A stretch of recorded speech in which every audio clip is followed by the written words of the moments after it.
Okay, so hello everybody watching. I think this week we have Greg with us. He's the VP of Business Development at Carta Healthcare.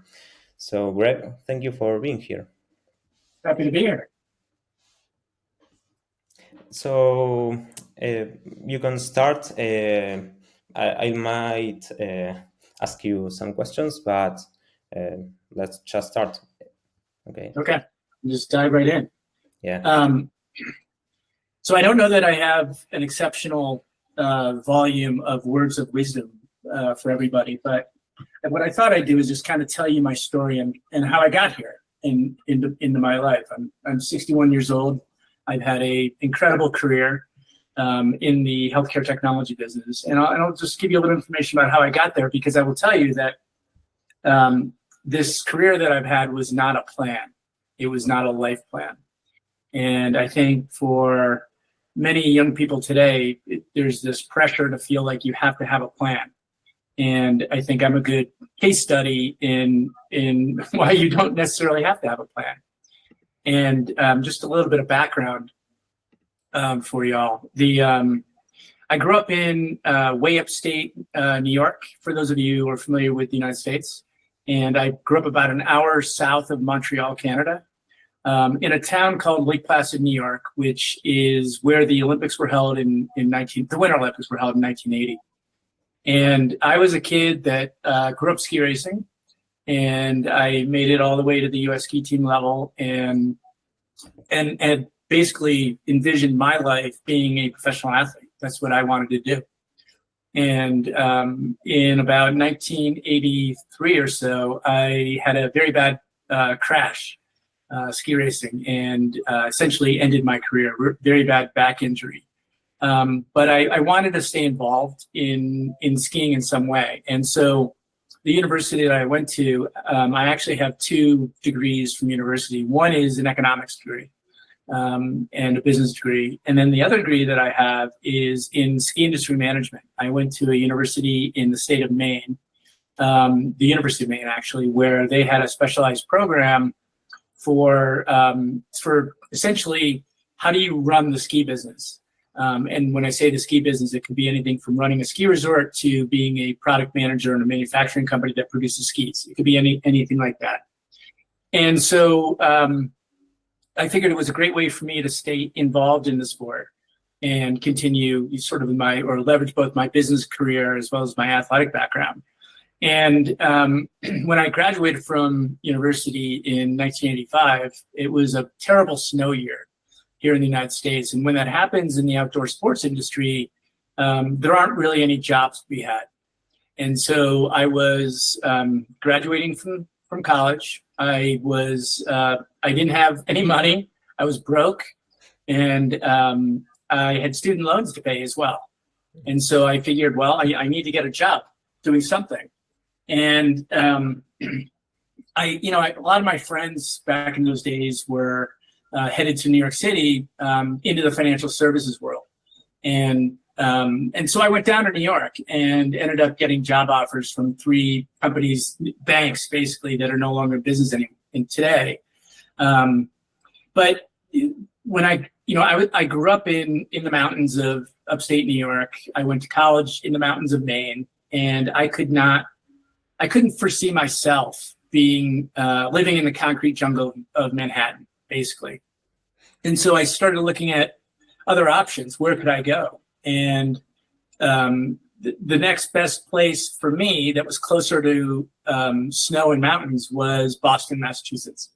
And so I started just talking to people and trying to network my way around. And I just happened to ask my dad one day, I said, do you know anybody in Boston? And he reminded me that his best friend happened to be the chief information officer at Tufts New England Medical Center in Boston, and Tufts New England Medical Center is a very prestigious academic medical center, a very large hospital. And I didn't have any interest in healthcare at the time. And so I went to Boston, and I called up this gentleman. His name was Bob, and I called up Bob. I said, hey, Bob, I'm coming to Boston. Just wanted to see if I could network. And I had known him since I was 3 years old. I just had forgotten about it.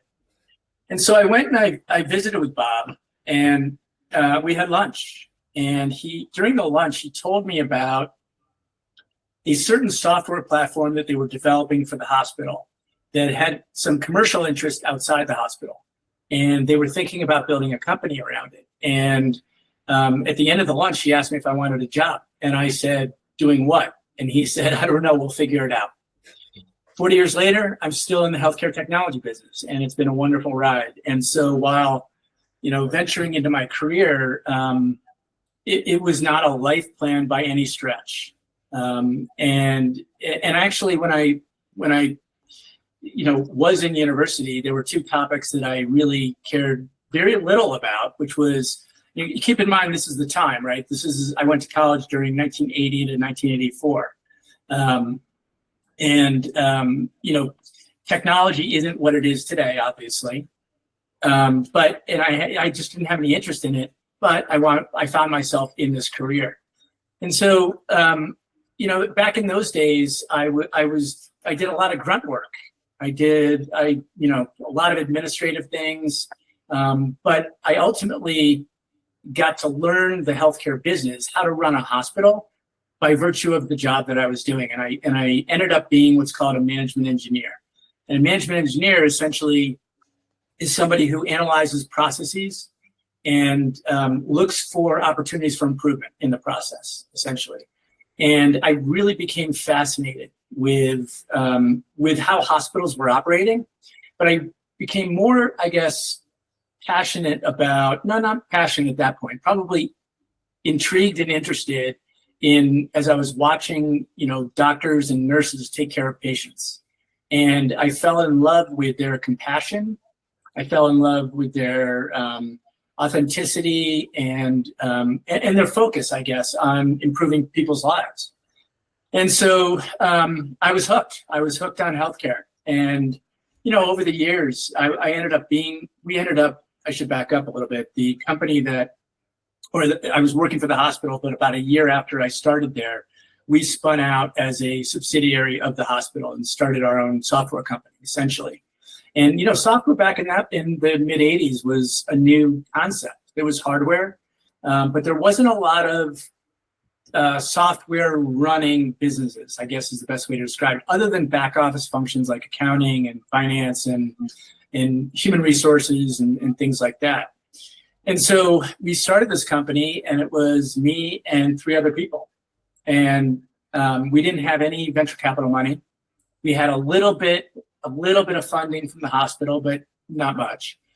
And but we were wildly successful in our first year. And I think the reason we were wildly successful is because we were a team of people that we really cared. We really cared about the business. We really cared about healthcare. We really saw the opportunity to use technology to improve patient care. And I ended up being with that company for almost 15 years. And we grew from 0 in revenue to about 500 million in revenue over that 15-year period. And this is long before venture capital is what it is today. So it was all what you would call organic growth, meaning that everything that we sold generated revenue, and that revenue went back into the business to develop the next piece of software to then grow the company and that type of thing. And so, during that process, I learned a lot, and we ended up buying ourselves back from the hospital, became a standalone entity, and then we had an IPO in 1996. And then in 1999, we got acquired by another larger company. And so, over that period of time, I think just the initial part of my career, what I learned was the value of accountability. That was probably one of the biggest lessons I learned, because we had to fund everything ourselves. So every dollar we spent, we had to be very focused on where that dollar was going and how to use it to grow the business. Because again, in today's world, you can have a great idea, you can have a great management team, you can go out into the venture capital community, you can raise $100 million, and you can do all kinds of great things with that. Back in those days, you didn't have that. So we had to be very conscious about what we were doing. So I learned a lot about accountability. And then after we got acquired in 1999, they wanted me to move to Florida. And again, I'm a mountain and snow guy. And for those of you that are out there listening, I live in Park City, Utah, which is has three of the best ski resorts in the world. And the Olympics were held there in 2002, or here in my town in 2002. And we're getting them again, actually. It was just announced yesterday that in 2034, we will have the Winter Olympics again. So we're really excited about that. I am personally, because I just love mountains and snow. So in any event, after I had left the company, after we got acquired, didn't want to move to Florida, I was part of a team that developed several other software companies over the years, basically. And over the course of my career, I think I've been acquired 7 times, usually by bigger companies. And so I've worked. Essentially, my career has been in anything from a pure startup with no customers, no money, no financing, nothing, to I ended up working in 2005, got acquired by IBM. And so I worked for IBM for several years. And then several years later, in 2011, got acquired by a big insurance company in the US called Aetna.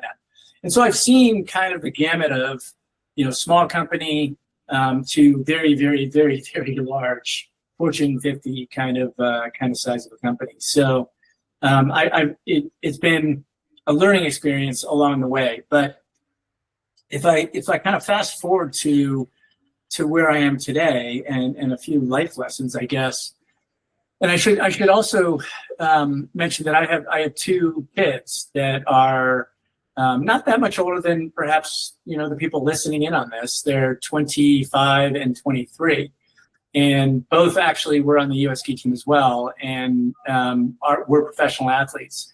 And then they graduated from university, and in a similar way to me, they found themselves a world that they knew so well of ski racing now being in the world of, I got to get a job and find a career and make money and live on my own and do all those things. And I would say that the lessons that, for them, having watched me throughout my career, start companies and that type of thing, it really incentivized them to want to go a similar route. So now my oldest son is working in my industry, and then my youngest son is an investment banker. And so he's down in Dallas, actually. But I think, what I was able to do throughout my career, and most of my career, I should also mention, is I essentially, probably the bulk of my career was leading sales and marketing in software businesses in the healthcare industry. And I think they got to see a lot of really hard work. Nothing was ever given. Nothing was ever a given, especially in the startup world. Nothing is ever a given. So you have to be flexible and adaptable.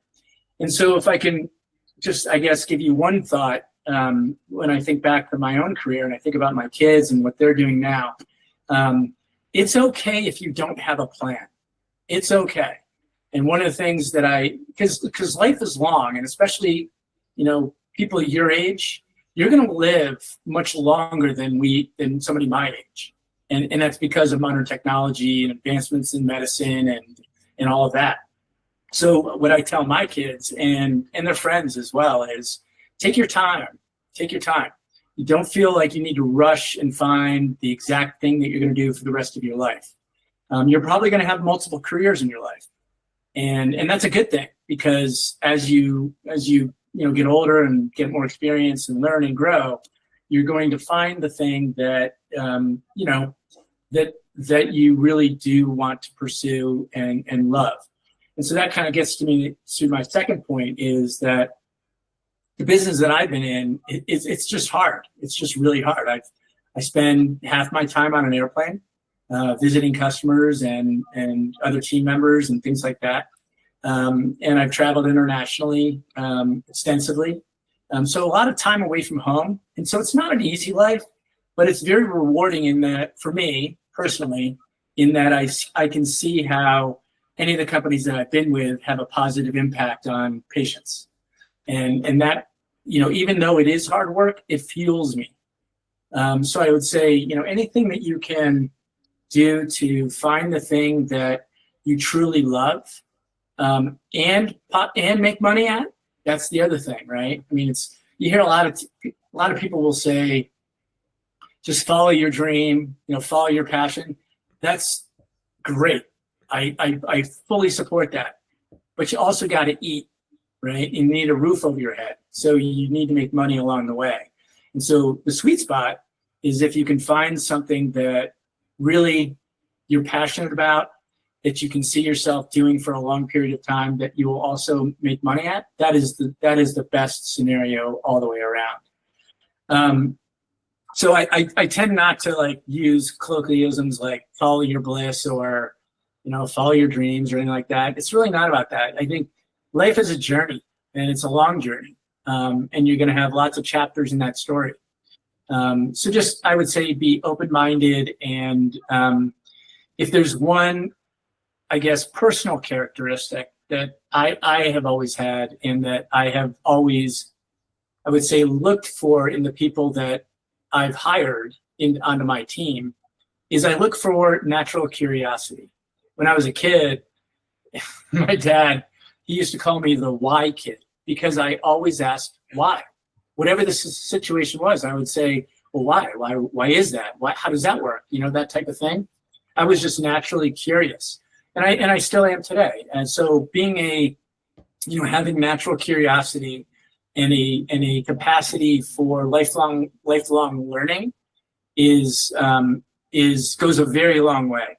And the aptitude for learning, and it really does demonstrate to employers that you're somebody they want on your team if you're going to constantly be evolving and growing, as opposed to just clocking in and clocking out with whatever job you have. There's nothing wrong with that if that's what you want to do. I have always just been wired to want to change the world, so I'm trying to do my little bit at a time. Anything, Ian, you want me to cover? Excuse me? Is there anything else you would like me to? Anything specific you'd like me to talk about? Yeah, actually, you answered most of my questions right now, but I think it would be interesting if you could dive deeper into these two things. I think that you mentioned that you actually found by, let's say, coincidence, your way into healthcare. It wasn't on your plans. So how, you said there's no need for having a plan. What do you think is best, to be just totally open-minded and go around looking for opportunities, or try to set a path that you think at the beginning will be best for you? Yeah, I think so. I got a few thoughts there. When I say don't have a plan, I'm somewhat kidding about that, because you have to have some sort of direction, right? You can't just wander aimlessly through life. But I do look at my younger son as an example. He was always very intent on wanting to become an investment banker. That's a really hard job, and he will ultimately, someday maybe he'll make a lot of money doing it, but he's going to be working 100 hours a week for the next probably at least 3 to 5 years. And so, he consciously made that decision that that's what he wanted to do, because he wanted that experience for some period of time to then go start his own venture. So he's willing to make that sacrifice now for the long term. So I think, as you think about what you might want to do with your life, having a wait, is that noisy? Can you hear the noise in the background? Yes. Yes. Yes, Give me 1 second. They are in the.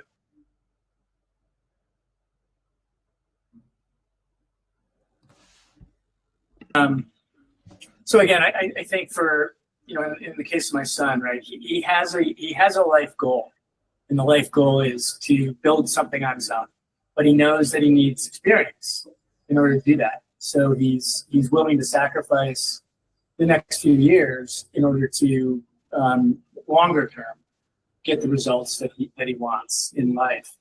Now, there's many professions out there that you need to have a plan for. For example, if you want to be a doctor, you need to have a plan. And you need to go to medical school, you need to do a residency, you need to do an internship, and all that sort of stuff. And in today's world, I think being a doctor is a good example in that.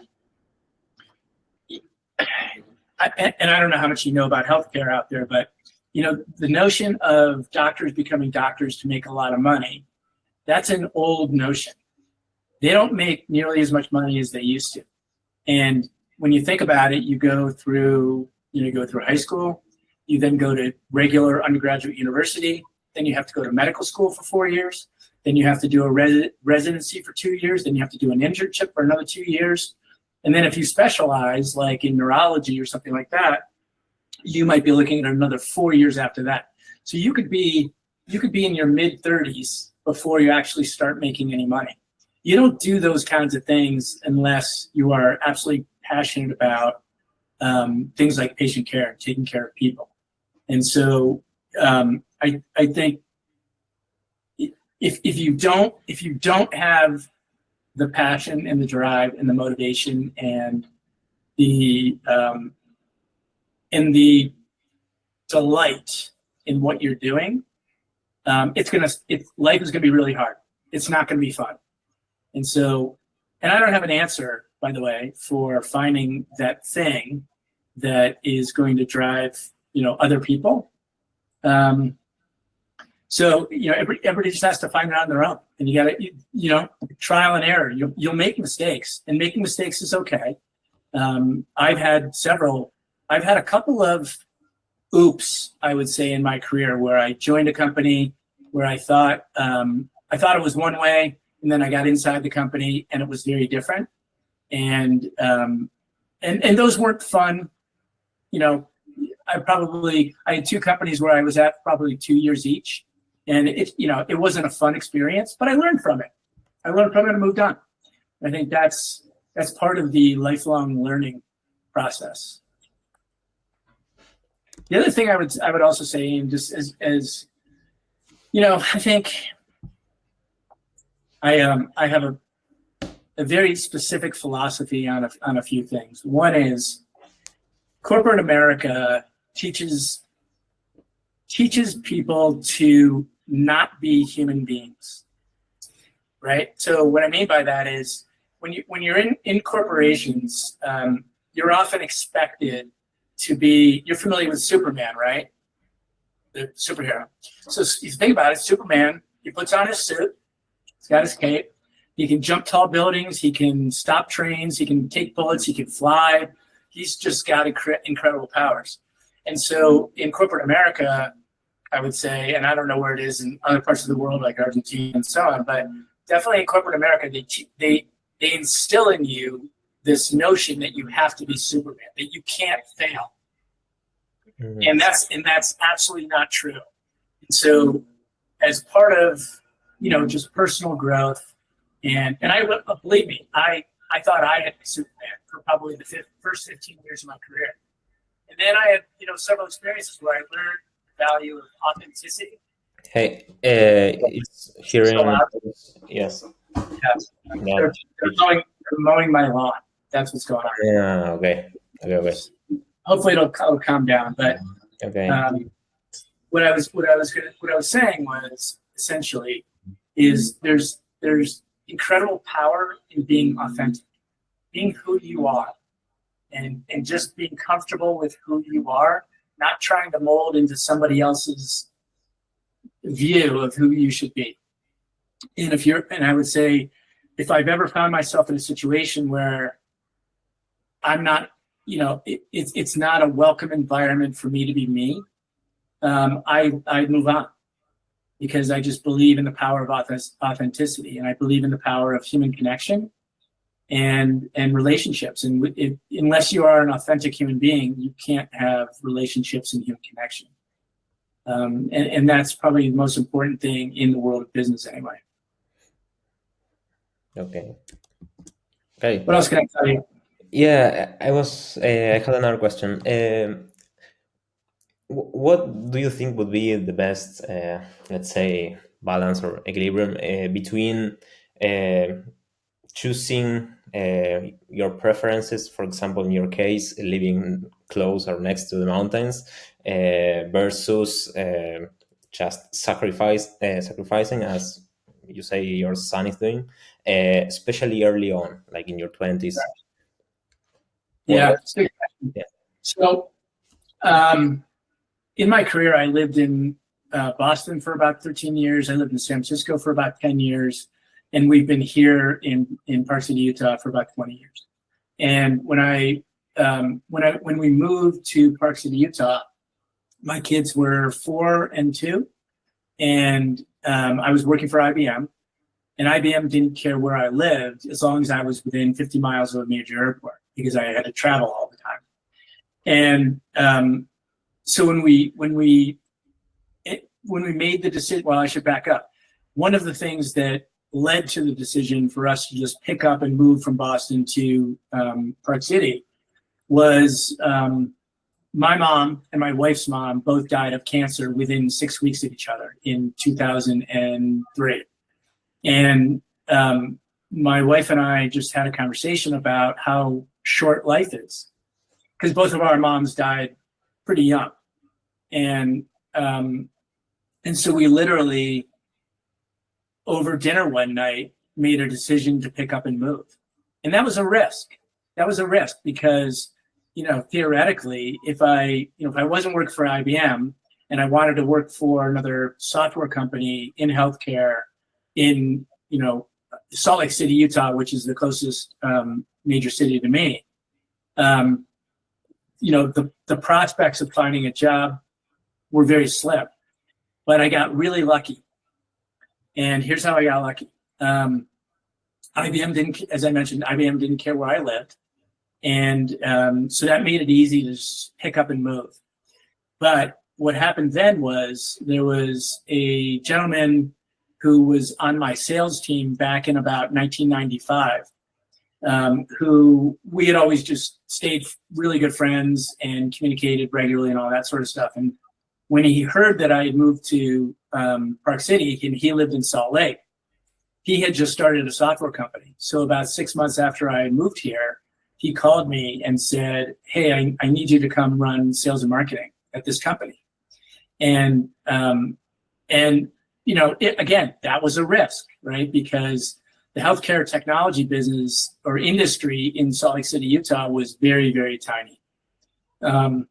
So I was faced with, I could leave a big stable company like IBM where I had a very good job and income and all that sort of stuff.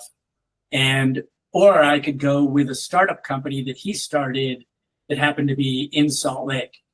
Fortunately, I did join him and it turned out to be an incredible experience. And then we started, I was there for about 5 years, and then we started another software company. So I think, to me, what that just illustrates is if you're confident in your own abilities and you are not, this is going to sound odd for some people maybe, but I've had this core belief that if I don't focus on the money, good things will happen. And then I make money. And so by focusing on sort of the mission and what drives me personally and what I'm passionate about, everything seems to work out incredibly well in the end. And so fast forward, he and I, in 2019, we both left the company we'd started. We had gotten acquired by a much larger company. And then we parted ways for a little while. And I had actually retired. I retired in May of 2023. And fast forward to, retirement was great. I was skiing every day, or I was riding my bikes and hiking with my dogs and cooking for my wife and doing all kinds of fun things and spending a lot of time with my kids. But he called me in March, a few months ago. And he said, "What are you doing?" And I said, "I'm about to go skiing, actually." And he said, "I need you to come. We just started another company. I need you to come with me." And I don't even have to, I didn't even have to ask what the company did because I have so much faith and respect for him as the CEO. He was CEO of these other two companies that I worked for as well. And he was such a close personal friend that I didn't even hesitate. I was willing to give up retirement to go back to work because of him. And so I think one other lesson in there is who you work with is equally as important as what you are doing. And again, I would say that the money doesn't matter if you're miserable or you're not interested in what you're doing. Hey, this is gold, Greg. Thank you very much. I have just one last question. So, if one wants to take some risk, for example, starting a startup, when do you think is the best time? Like early on when you're right in your 20s, or wait a little longer when you have some kind of financial security?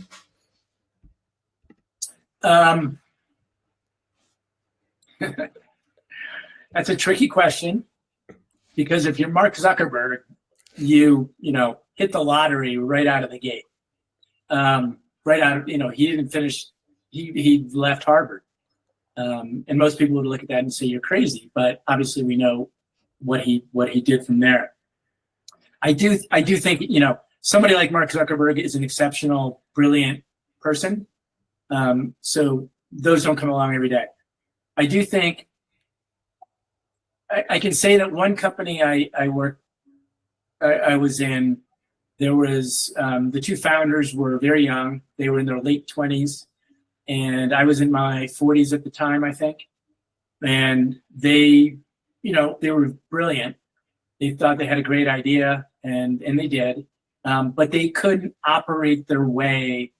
They didn't know how to run the business because they lacked experience on how to run a business. So that's why they needed somebody like me to come in to help them run the business. So I do think while it can be, I guess maybe my bias is go get a little bit of experience. Go taste what's out there. Find out what you like, what you don't like. Find out how the world works, and then maybe start a company. Unless you just have unlimited funds and a brilliant idea, and you can go to market on that. But that's pretty rare that to happen. So I think there's a lot to be said for experience. And I actually had this conversation with my CEO the other day, or a related conversation, in that he and we've been doing this for so long. I mean, 40 years is a long time to do one thing or to be in one industry. And we can do things at a fraction of the speed that other people can't. It doesn't mean that we're so smart. That's why. It's called experience. We've seen the movie before, and we've seen the sequel to the movie and the sequel to the movie. So there's something to be said for experience. That is a real thing. Okay, great. Thank you very much for being here, for all of this. There's much to process. So yeah. I hope it's helpful for your audience. Yeah, thank you very much, Greg. Welcome. Bye.